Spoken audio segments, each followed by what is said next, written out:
Scan Dudhnoi ৰাষ্ট্ৰীয় ঘাইপথত বাহনৰ খুন্দাত মৃত্যু খাবতিলে এটা নাহৰ ফুটুকি বাঘ পোৱালিয়ে তীব্ৰবেগী এখন বাহনে নিশা মহতিয়াই নিলে পোৱালিটোক দুধনৈত পূৰ্বে নাহৰ ফুটুকিৰ সন্ধান পোৱা খবৰ অহা নাছিল কিন্তু এই পোৱালিটোৰ মৃত্যুৰ পিছত আতংকিত হৈছে এতিয়া স্থানীয় ৰাইজ আৰু অঞ্চলটোত পোৱালিটোৰ মাগ বিচৰণ কৰি থকাৰ সন্দেহ কৰা হৈছে স্থানীয় ৰাইজে বন বিভাগক এই ক্ষেত্ৰত সক্ৰিয় ভূমিকা গ্ৰহণ কৰিবলৈ দাবী তোলে আনহাতে ৰাজপথত পৰি থকা পোৱালি নাহৰ ফুটুকিটোৰ মৃতদেহ কোনো লোকে লৈ উধাও হৈছে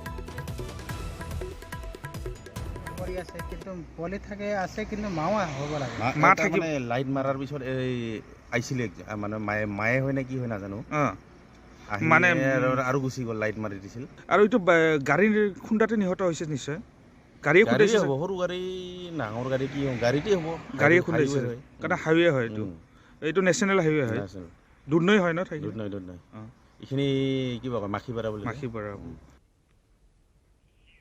আৰু ইফালে গড়ৰ মুক্ত বিচৰণৰ প্ৰসংগত গোলাঘাটত এতিয়াও এটা পৰিস্থিতি অব্যাহত আছে চতুৰ্থ দিনা আজি আৰু চতুৰ্থ দিনা গোলাঘাটত গড়ে কৰিছে মুক্ত বিচৰণ যোৱানিশা গড়টো বৰ্টিং নাওখলিয়াৰ পৰা আহি আজি পুৱা গড়টো গোলাঘাটৰ পদুমণি সেনচুৱাৰ এখন কাঠনিত প্ৰৱেশ কৰিছে আৰু গড়ৰ মুক্ত বিচৰণৰ বাবে প্ৰশাসনে জাৰি কৰিছিল 144 ধাৰা অঞ্চলটোৰ লোকসকলক ঘৰতে থকাৰ আহ্বানো জনাইছিল প্ৰশাসনে কিন্তু প্ৰশাসনৰ নিষেধাজ্ঞা সত্ত্বেও গড় চাবলৈ পদুমণি সেনচুৱাত ভিৰ কৰিছেহি অজস্ৰ লোকে উল্লেখযোগ্য যে এনেকুৱা ভিৰৰ মাজতে কিন্তু দুজন লোক গুৰুতৰভাৱে আঘাতপ্ৰাপ্ত হৈছিল ইয়াৰ উপৰিও আন বন বিভাগৰ ডিএফঅ এগৰাকীও আঘাতপ্ৰাপ্ত হৈছিল এগৰাকী কৰ্মচাৰীও আহত হৈছিল এই ঘটনাত আৰু তাৰ মাজতে দুজন সাধাৰণ নাগৰিক এই ভিৰৰ মাজতে আঘাতপ্ৰাপ্ত হৈছিল গড়ে চুচালোৱাৰ পিছত আৰু বৰ্তমান অঞ্চলটোৰ বন বিভাগৰ লোক উপস্থিত হৈছে যদিও গড়টোক হাবিলৈ পঠিয়াবলৈ সক্ষম হোৱা নাই কাঠনিত অৱস্থিতি এই গড়টোৰ আৰু ৰাইজক আচলতে ঘৰৰ ভিতৰতে থাকিবলৈ আহ্বানো জনোৱা হৈছে গোলাঘাটৰ ঘটনা এয়া গড়ে মুক্ত বিচৰণ কৰিছে আৰু যোৱা নিশা গড়টো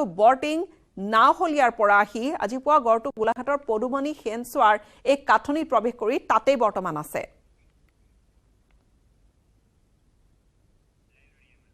আৰু এই মুহূৰ্তত এই ঘটনাস্থলীত উপস্থিত আছে আমাৰ সাংবাদিক ইউনেছ আলী ইউনেছ যি ধৰণে গড়টোৱে ইখন ঠাইৰ পৰা সিখন ঠাইলৈ গৈছে বা এখন গাঁৱৰ পৰা সিখন কাঠনিলৈ গৈছে 144 ধাৰা জাৰি কৰিবলগীয়া হৈছে গড়টোক খেদি পঠিয়াবলৈ পুনৰবাৰ বনলৈ কি ধৰণৰ ব্যৱস্থা বন বিভাগৰ ষ্ট্ৰেটেজি কি হয় গীতাশ্ৰী ক'ব লাগিব বিগত 4টা দিনে যে গোলাঘাটত বিভিন্ন গাঁৱত এটা গড়ে মুক্ত বিচৰণ কৰিছে আৰু বিভিন্ন গাঁৱত মই যিখন হেনচুৱা পদুমণি হেনচুৱা আজি পুৱাই উপস্থিত হৈছে গড়টো উপস্থিত হৈ তেওঁ এই কাঠনিখনতে তেওঁ কাঠনিখনতে সোমাই আছে গড়টো আৰু দেখা পোৱা গৈছে বন বিভাগৰ লোক আজি 4 দিনে বহু কষ্ট কৰি আছে যদিও কিন্তু গড়টো খেদাই পঠিয়াবলৈ এতিয়ালৈকে সক্ষম হোৱা নাই মোৰ লগত পোনে বন বিভাগৰ লোক আছে মই তেওঁলোকৰ পৰা জানিব বিচাৰিম যিহেতু বিগত 4টা দিনে গোলাঘাটত মুক্ত বিচৰণ কৰি আছে গড়টো আপোনালোকে বহু চেষ্টা কৰি আছে গড়টো খেদি পঠাবলৈ আৰু বেলেগ কি উপায় আছে বা কেনেধৰণে পুনৰ কাজিৰঙালৈকে গড়টো ঘূৰাই পঠিয়াবলৈ আজি 4 দিনে মুক্ত বিচৰণ কৰি আছে প্ৰথম ওলালে মাছগাঁও পৰহি ওলালে দক্ষিণ হেঙেৰা কালি বৰ্টিং আজি অৱস্থান কৰিছে আপোনাৰ সেনচুৱাত আমি যিমান পাৰিছোঁ চেষ্টা কৰি আছোঁ কালি ৰাতি 2টা বাজি গৈছে কণ্টিনিউ গড়ৰ পোকতে আমি আছোঁ এতিয়া বৰ্তমান আমি নিৰীক্ষণ কৰি আছোঁ গধূলি সময়লৈ চাওঁ কেনি আকৌ আমি উভতাই পঠিয়াব পাৰোঁ ঊৰ্ধ্বতন কৰ্তৃপক্ষই যোগাযোগ কৰি আছে গুৱাহাটীলৈকে কেনেকৈ গড়টো ইয়াৰ পৰা মানে সুস্বাস্থ্যৰে পঠিয়াব পাৰোঁ তাৰ ব্যৱস্থা কৰি আছে দেখা পোৱা গৈছে যে ডিএফঅকে ধৰি 4জনক গড়টোৱে আক্ৰমণ কৰিছিলে তেওঁলোক এতিয়া ক'ত আছে বা আপোনাৰ বন বিভাগৰ লোক আছিলে যোৰহাটৰ এজন বন বিভাগৰ কৰ্মীকো আক্ৰমণ কৰিছিলে তেওঁলোকৰ কেনেকুৱা ধৰণৰ অৱস্থা আমাৰ ডিএফঅ ছাৰ এতিয়া বৰ্তমান গুৱাহাটী কালি অপাৰেশ্যন হৈ গৈছে চল্ডাৰত অলপ দুখ পাইছে চল্ডাৰ মানে বইলটা ভাগিছে আৰু এজন যোৰহাটৰ আমাৰ সহযোগী ষ্টাফ তেওঁ গড়ে কামুৰিছিলে তেওঁ বৰ্তমান যোৰহাটত চিকিৎসাধীন হৈছে আৰু বাকী পাব্লিক 3-4জন মানে আক্ৰমণ হৈছে তেওঁলোক ক'ত আছে এতিয়ালৈকে যোৰহাটত আছে বুলি গম পাইছোঁ কিন্তু আমি গড়ৰ পিছত থকাৰ কাৰণে যোগাযোগ কৰিব পৰা নাই বৰ্তমান ইউনেছ ৰাইজৰ সমাগম এফালে 144 ধাৰা দিবলগীয়া হৈছে কিন্তু ৰাইজৰ ভিৰো কিন্তু কমা নাই গড় চাবলৈ একো ওলাই আহি আছে হয় গীতাশ্ৰী, ক'ব লাগিব যিহেতু কালি যি বৰটিং নাওখলীয়া অঞ্চলত যি এই গাঁৱৰ ৰাইজ যিজনে ওলাই আহিছিলে, ওলাই অহাৰ পিছত জিলা প্ৰশাসনে 144 ধাৰা দিবলগীয়া অৱস্থা হৈছিলে। কিন্তু যিটো অৱস্থা তাত হৈছিলে, যেতিয়া পদুমণি হেণ্ডচোৱাত তেনেধৰণৰ কোনো অৱস্থা নাই বা গাঁওসকলৰ লোকসকলে তেওঁলোকে নিজৰ নিজৰ ঘৰতে আছে। বৰ্তমান 2-এজন লোক আছে আৰু এই গাঁৱৰ লোক আছে। মই আপোনাৰ পৰা জানিব বিচাৰিম, যিহেতু গড়টো আপোনালোকৰ ইয়াত হেণ্ডচোৱাত আছিলে, কি ৰাইজলৈ কি আহ্বান জনাব? কথা হ'ল কি, গড়টো আহিছে, সেই গড়টো ভীতিগ্ৰস্ত হৈ আছে। য'ত নেকি মানে যি ঠাইলৈকে যায়, বন বিভাগে হওক বা আমাৰ স্থানীয় গাঁৱৰ আৰক্ষী বাহিনীয়ে হওক বা গাঁৱৰ যিখিনি লোকে পিছা লৈ আছে, মানে যাৰ ফলত গড়টো ভীতিগ্ৰস্ত হৈ আছে। সেইকাৰণে কি হ'ল, আমি মানে গড়টো বিশেষ একো খেদা কৰা নকৰি মানে ধীৰে স্থিৰে যাতে নিৰীক্ষণ কৰি থকা হয়, আৰু বন বিভাগ আছেই, বন বিভাগে নিৰীক্ষণ কৰি থাকক আৰু আমাৰ ৰাইজেও যথেষ্ট শান্তশিষ্টভাৱে সহযোগ কৰক। তেওঁ সহযোগৰ কথা কৈছে। ইউনেছ, তেওঁ খুব গুৰুত্বপূৰ্ণ কথা এটা কৈছে। এগৰাকী সচেতন নাগৰিক হিচাপে তেওঁৰ কথাখিনি কৈছে। কিন্তু এয়া যি কেৱল গোলাঘাট বুলিয়ে নহয়, ইউনেছ, যদি আমি চাওঁ বিভিন্ন ঠাইত আচলতে এই ধৰণে গড় একেবাৰে ওলাই আহিছে, পথাৰত দেখা গৈছে, একেবাৰে সহজ এটা দৃশ্য হৈ পৰিছে আজি ধৰক কিছুদিন ধৰি। এই কাৰণটো কি হ'ব পাৰে? বিশেষকৈ এয়া খাদ্যৰ নাটনিৰ ফলতে হয় নে এইখিনি সময়ছোৱাত গড় ওলাই আহে? তেনেকুৱা কিবা বন বিভাগৰ লোক আছে, তেওঁলোকক যদি এই প্ৰশ্নটো আগবঢ়াই দিয়ে। হয় গীতাশ্ৰী, মই বন বিভাগৰ লোক আছে, মই তেখেতলোকৰ পৰা জানিব বিচাৰিম। যিহেতু দেখা পোৱা গৈছে বিভিন্ন অঞ্চলত কাজিৰঙাৰ পৰা গড় ওলাই আহিছে, কিহৰ কাৰণে বা খাদ্যৰ অভাৱত কিহৰ কাৰণে ওলাই আহিবলগীয়া হয়? নাই এইটো সময়ত গড় ওলাই আহে কাজিৰঙাৰ পৰা? প্ৰত্যেক বছৰে এইটো ছিজনতে সৰিয়হ ফুলা যিটো ছিজন হয়, তেওঁলোক আহে, মুক্ত বিচৰণ কৰে চাপৰিয়ে তাপৰিয়ে। আকৌ আমি যিমান পাৰোঁ উভতাই পঠিয়াই দিওঁ। কিন্তু এইবাৰ কেনেকৈ বাহিৰলৈ ওলাই আহিলে সেইটো আমি এতিয়া পৰ্যবেক্ষণ কৰি আছোঁ, আৰু সুস্বাস্থ্যে আমি কাজিৰঙা যে কেনেকৈ সোমাব পাৰোঁ তাৰ ওপৰত মানে অহৰহ চেষ্টা কৰি আছোঁ। যিহেতু গোলাঘাটৰ পৰা কাজিৰঙালৈকে বহুত দূৰ, গড়টো পুনৰ ঘূৰাই নিবলৈ বেলেগ কি ব্যৱস্থা আছে? বা এতিয়া নোৱাৰিলেতো উৰ্ধতন কৰ্তৃপক্ষই যোগাযোগ কৰি আছে, হয় ৰেস্কিউ কৰক, নহ'লেবা আপোনাৰ আমি যিমান পাৰোঁ চেষ্টা কৰি সুস্বাস্থ্যে ইয়াৰ পৰা উভতাই নিয়াৰ চেষ্টা কৰি আছোঁ। কিন্তু উৰ্ধতন কৰ্তৃপক্ষই অনবৰত যোগাযোগ কৰি আছে। এতিয়া মানে অফিচাৰখিনি G20 অনবৰত মানে বিজি আছে, সেইটো কাৰণে আমাৰ ওপৰতে এতিয়া ভৰসা কৰি আছোঁ। কাইলৈ বা পৰহিলৈৰ ভিতৰত আমি কেনেকৈ পাৰোঁ যোগাযোগ, আমাৰ উৰ্ধতন কৰ্তৃপক্ষ আছে, যোগাযোগ কৰি উভতাই নিয়াৰ চেষ্টা কৰি আছোঁ। ট্ৰেংকুলাইজ কৰিব পৰা হ'ব নিব? উপায় নাপালে মানে যদি নোৱাৰে তেতিয়াতো আমি বিহিত ব্যৱস্থা কৰিবলৈ ব্যৱস্থা কৰি আছে। আমাৰ ACF ছাৰে যোগাযোগ কৰি আছে, চিঠি পত্ৰ লিখি আছে। তেখেতৰ ৰিপ্লাই কি আহে কাইলৈ পৰহিলৈ আমি গম পাই আছোঁ। আমি ট্ৰেংকুলাইজাৰৰ ব্যৱস্থা কৰাই আছে উৰ্ধতন কৰ্তৃপক্ষই। হয় গীতাশ্ৰী, ক'ব লাগিব এটা কথা যে তেওঁ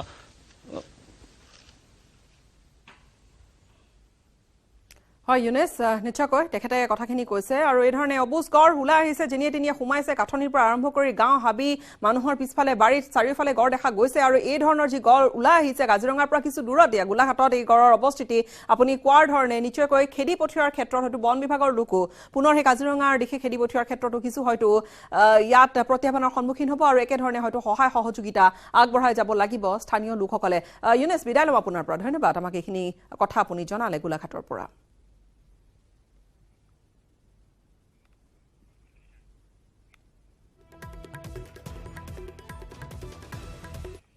আৰু পৰৱৰ্তী খবৰ, ধুলা থানা কাণ্ডৰ অতিৰিক্ত চাৰ্জশ্বিট দাখিল কৰিছে CIDয়ে।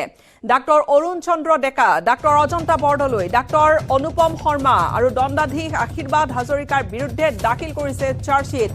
একেবাৰে এই যি ঘটনা, যথেষ্ট বিতৰ্কিত এটা ঘটনা, য'ত এটা যেন চিষ্টেম লাগি পৰিছিল, অভিযোগে আজ এটা চিষ্টেম যেন লাগি পৰিছিল এটা ঘটনাক গাপ দিবলৈ বা অন্য এটা ৰূপ দিবলৈ। এই যি গুৰুতৰ অভিযোগ বা যি ঘটনা সংঘটিত হৈছিল, চাৰিওফালে প্ৰতিক্ৰিয়া দেখা গৈছিল। দণ্ডাধীশ আশীৰ্বাদ হাজৰিকাৰ মৃতদেহ পৰীক্ষা নকৰাকৈ আত্মহত্যা বুলি আনকি প্ৰতিবেদন দিছিল। ঘটনাস্থলীলৈ নোযোৱাকৈ মৃতদেহ ওলমি থকা বুলি দিছিল প্ৰতিবেদন। অভিযুক্ত তিনি চিকিৎসকে মৰণোত্তৰ পৰীক্ষাৰ অভিযুক্তক বচোৱাৰ বাবে ভুৱা প্ৰতিবেদন দাখিল কৰিছিল। আৰু এই গোটেই ঘটনাৰ পিছতে ইতিমধ্যে ধুলা থানা কাণ্ডৰ অতিৰিক্ত চাৰ্জশ্বিট দাখিল কৰিছে CIDয়ে।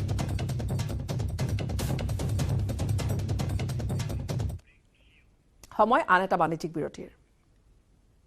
কেৱল ষ্ট্ৰং নহয়, মাইথান ষ্ট্ৰং।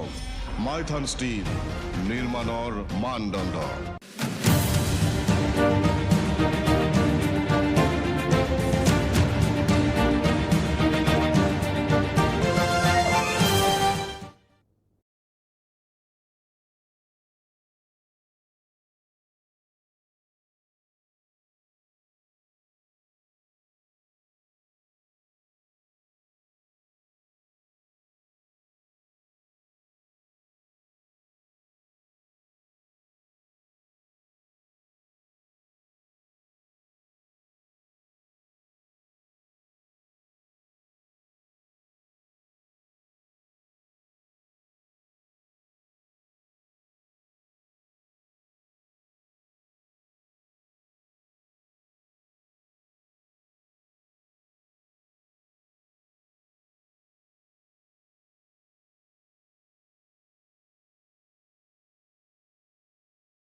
জামুগুৰি হাট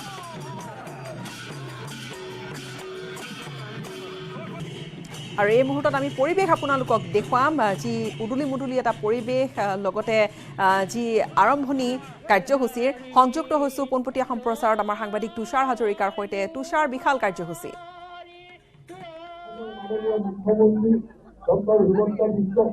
হয় গীতাশ্ৰী, আজিৰ পৰা আচলতে 12চৰীয়া ভাওনা আৰম্ভ হৈছে বুলি ক'ব লাগিব। আজি যি প্ৰথম কাৰ্যসূচী ধৰ্মধ্বজা উত্তোলন, ইতিমধ্যে ধৰ্মধ্বজা উত্তোলন ইয়াত সম্পন্ন হৈছে আৰু মোৰ সহযোগী নিৰ্বাণে ইয়াৰ পৰিৱেশ দেখুৱাব। ইয়াত আচলতে লোকে লোকাৰণ্য হৈ পৰিছে।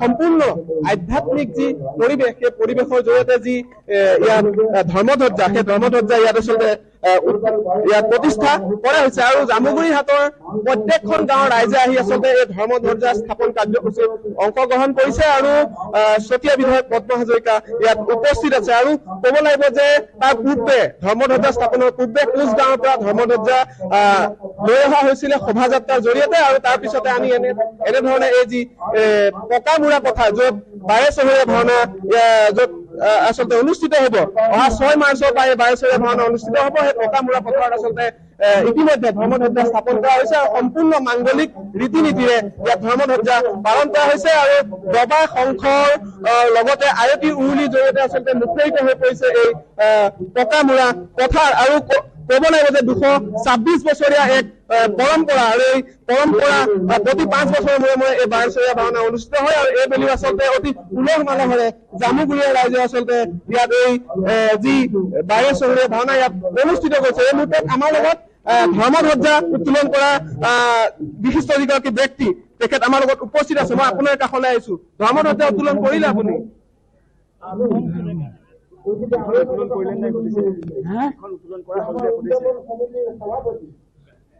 আচলতে এগৰাকী ব্যক্তিয়ে ধৰ্মধ্বজা উত্তোলন কৰিছিলে। মই আপোনাৰ কাষলৈ আহিছো। কেনেকুৱা অনুভৱ কেনেকুৱা আপোনাৰ?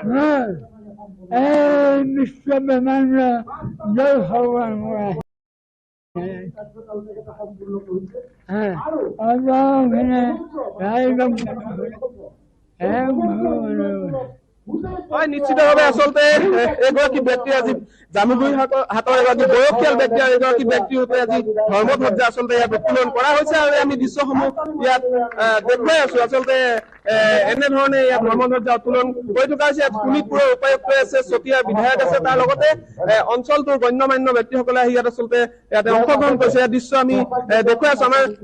আমি কথা পাতিবলৈ যত্ন কৰিম। ইয়াত চতিয়াৰ বিধায়ক গৰাকীও আছে, গতিকে আমি কথা পাতিবলৈ কিছু যত্ন কৰিম। আমি কিছু আগলৈ যাম আৰু এই দৃশ্যসমূহ আমি সমান্তৰালভাৱে দেখুৱাই আছো। ইয়াত এই ধৰ্মধ্বজা উত্তোলন কৰা হৈছে আৰু যি সম্পূৰ্ণ মাংগলিক ৰীতি নীতিৰ জৰিয়তে ইয়াত ধৰ্মধ্বজা ইয়াত স্থাপন কৰা হৈছে আৰু চতিয়া বিধায়ক গৰাকী আছে। আমি কিছু কথা পাতিবৰ কাৰণে আমি যত্ন কৰিম।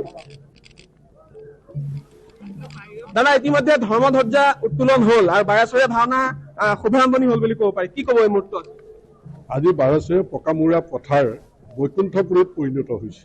যে মাংগলিক বাদ্যযন্ত্ৰৰে ৰাইজে যেনেধৰণে সহযোগিতা কৰিছে, অভূতপূৰ্ব এক সহযোগিতা ৰাইজে কৰিছে আৰু এই পৰিৱেশটো মইতো 5 নম্বৰ বাৰ এইবাৰ নিচিনা পৰিৱেশ মই আগতে পোৱা নাই গতিকে মই সেইকাৰণে কৈ আছো এইবাৰ সৰ্বাংগ সুন্দৰ 12 ভাওনা মহোৎসৱ উদযাপন হ'ব ৰাইজৰ বিপুল সঁহাৰি আনন্দ মুখত ৰাইজে এই পকামুৰা পথাৰখন যে নিজৰ হ'ল এতিয়া আমি ইয়াত কাকো ভাড়া দিব নালাগে এই পকামুৰা পথাৰ কাকো আমি ঠিক কৰি দিব নালাগে এইখন 12 ভাওনা মহোৎসৱ সমিতিৰ নিজৰ পথাৰ হ'ল পকামুৰা পথাৰ তাৰ উপৰি প্ৰকল্প হৈছে গতিকে জামুগুৰিয়া ৰাইজৰ কম আনন্দৰ কথা নহয় তাৰ প্ৰতিফলন হৈছে ধ্বজা স্থাপন ধৰ্মধ্বজা স্থাপনৰ এই কাৰ্যসূচীত প্ৰতিফলন হৈছে গতিকে সকলো ৰাইজৰ সহযোগিতাত নিশ্চয় এবাৰ আমি সুন্দৰকৈ 12 ভাওনা মহোৎসৱ উদযাপন কৰিম পূৰ্বতকৈ কিবা ব্যতিক্ৰম কিবা আছে নেকি এইবছৰ আপোনালোকে দেখিছে আমাৰ 12 ভাওনা মহোৎসৱৰ নিজাকৈ খোল হ'ল নিজাকৈ তাল হ'ল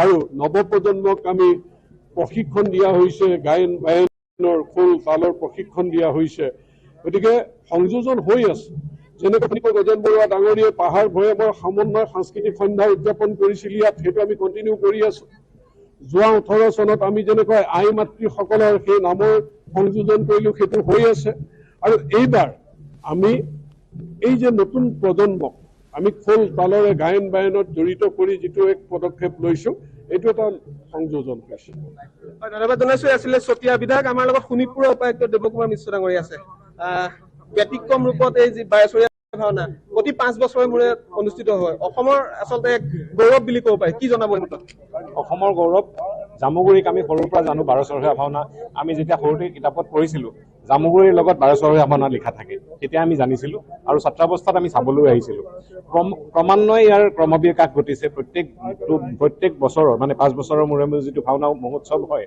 ই আকৌ আটক ধুনীয়াকে হয় এই বছৰ আমি আশা কৰিছো আকৌ অকণমান ব্যতিক্ৰমী হ'ব আগৰ বাৰতকৈ এইবাৰ আকৌ অকণমান ব্যতিক্ৰমী ৰূপত পৰিৱৰ্তিত ৰূপত আৰু বেছি ভালদৰে ইয়াত অনুষ্ঠিত হ'ব বুলি আমি আশাবাদী জিলা প্ৰশাসনৰ যথেষ্ট কৰণীয় আছে সেইখিনি নিশ্চয় জিলা প্ৰশাসনৰ কৰণীয় আছে আমি সেইটো ইতিমধ্যে কৰিছো আমাৰ যিবিলাক বিভাগ ভাওনা মহোৎসৱৰ লগত জড়িত হৈ আছে সেই বিভাগবিলাকে ইতিমধ্যে নিজৰ নিজৰ কাম কাজ আৰম্ভ কৰিছে কাৰণ এনেকুৱা এখন বৃহৎ পৰিসৰৰ ভাওনা অনুষ্ঠিত কৰিব লাগিলে ইয়াত প্ৰত্যেকৰে ৰাইজৰ সহায় লাগিব ডিপাৰ্টমেণ্টবোৰৰ সহায় লাগিব প্ৰত্যেকটা ডাঙৰ বিস্তৃত পৰিকল্পনা এটা লাগে গতিকে আমাৰ যিসকল ডিপাৰ্টমেণ্ট যিসকল লোক বিষয় ইয়াত জড়িত হৈ আছে তেওঁলোকে আজি পূৰ্বৰে পৰা জড়িত হৈ আছে আৰু সকলোৱে নিজৰ কাম নিয়াৰিকৈ আৰম্ভ কৰিছে ধন্যবাদ জনাইছো যে ভাওনা উদযাপন সমিতিৰ সাধাৰণ সম্পাদক আছে আপোনাৰ কাষলৈ আহিছো কেনেকুৱা ধৰণৰ প্ৰস্তুতি আহি পালেহি 6 মাৰ্চৰ পৰা অনুষ্ঠিত হ'ব আমি সম্পূৰ্ণৰূপে প্ৰস্তুতি হৈছে ইতিমধ্যে আমাৰ গায়ন বায়নৰ প্ৰশিক্ষণ হৈছে প্ৰত্যেকটো খোলাত প্ৰত্যেকখন গাঁৱত ভাওনাৰ অখৰা চলিছে আৰু গোটেই আমাৰ অঞ্চলত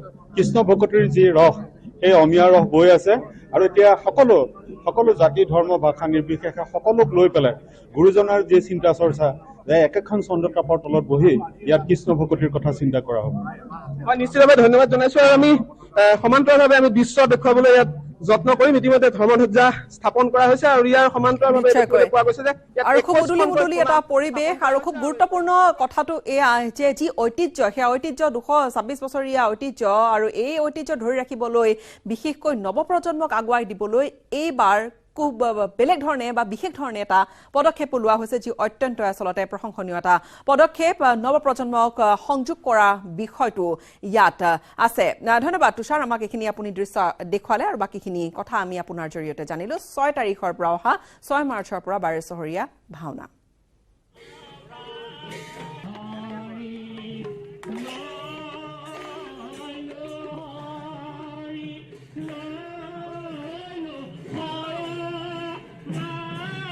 তিনিচুকীয়া জিলাৰ লেখাপানী থানাৰ অন্তৰ্গত টিপং চাৰি নামৰ ঠাইডোখৰত চোৰাং কয়লা খনন ক্ষেত্ৰ কেন্দ্ৰ কৰি দুটা ফৈদৰ মাজত তুমুল সংঘৰ্ষৰ সূত্ৰপাত সংঘৰ্ষত এটা ফৈদৰ কেইবাগৰাকী মহিলা আহত হোৱা বুলি অভিযোগ উত্থাপন হোৱাৰ বিপৰীতে আনটো দলৰ বা আনটো ফৈদৰ 19খনকৈ বাইক ভাঙি চুৰমাৰ হৈছে টিপং অঞ্চলত দীৰ্ঘদিন ধৰি চলি অহা এই চোৰাং কয়লা খনন কাৰ্যত নিজকে নিয়োগ কৰিবৰ বাবে দুটা ফৈদৰ দীৰ্ঘদিন ধৰি সৃষ্টি হৈ আহিছিল সংঘাত আৰু এটা সংঘাতপূৰ্ণ পৰিস্থিতি মাজে সময় হৈ আহিছিল আৰু এই ঘটনাৰ পাছত সমগ্ৰ অঞ্চলটোত এটা উত্তেজনাই বিৰাজ কৰিছে আনহাতে ঘটনাৰ বুজ ল'বলৈ লেখাপানী আৰক্ষী থানাত উপস্থিত হয় বীৰ লাচিত সেনাৰ নেতা শৃংখল চলিহাৰ লেখাপানী থানাত ঘটনাৰ উচিত বিচাৰৰ বাবে এখন এজাহাৰ দাখিল কৰে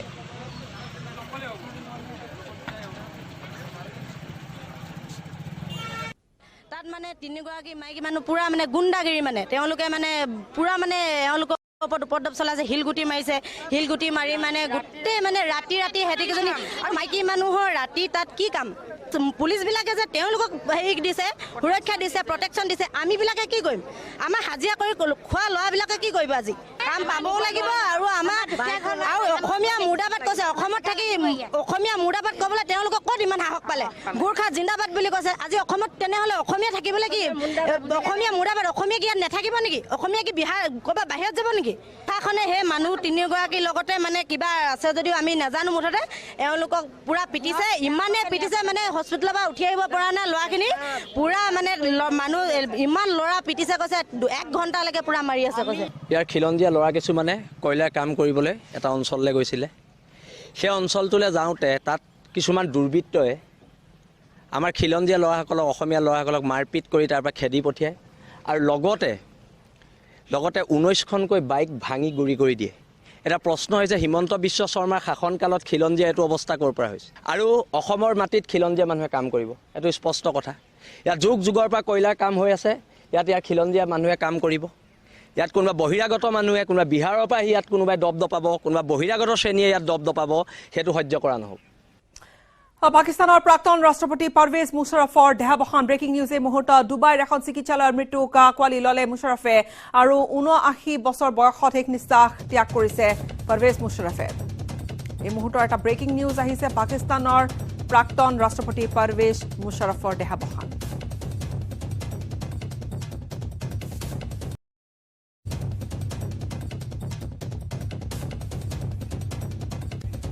বিদায় লম, নমস্কাৰ।